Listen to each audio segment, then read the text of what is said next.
কোরআনুল কারীমের সূরা মুজাদালা, এই সূরা মুজাদালাদের একটি আয়াতের অংশ কারিমা তেলাওয়াত করেছি।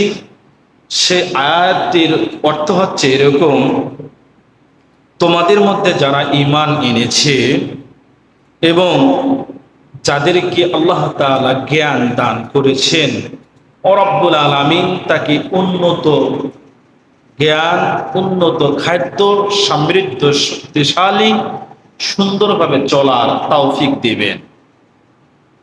অর্থাৎ তোমাদের মধ্যে যারা ঈমান এনেছে এবং যাদেরকে জ্ঞান দান করা হয়েছে, আল্লাহ তাআলা তার মর্যাদা বৃদ্ধি করে দেবেন। সবাই বলেন সুবহানাল্লাহ। এটি হলো আয়াতের অর্থ। এখন এই আয়াতকে সামনে রেখেই আলোচনা করব।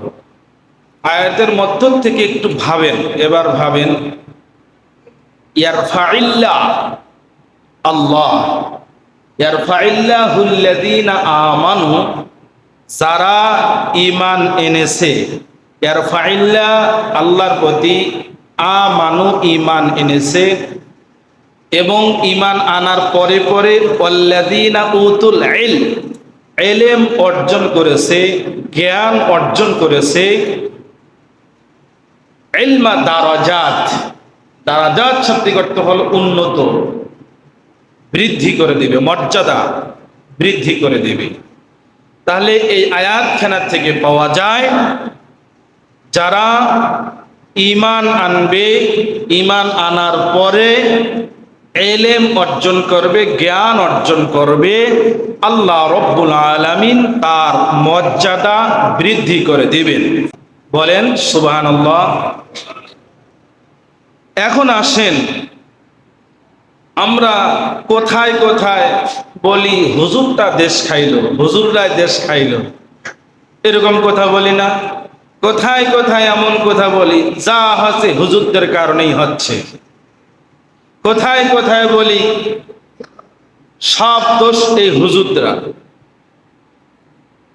সমাজে এমন কথা আছে না নাই? অসংখ্য কথা।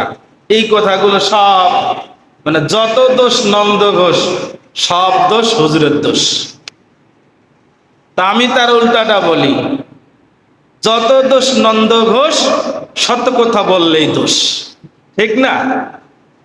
তাহলে আসুন আমরা সত্য কথাটা কি আর বললে দোষ হয় কেন, আমরা সেগুলো বোঝার চেষ্টা করি।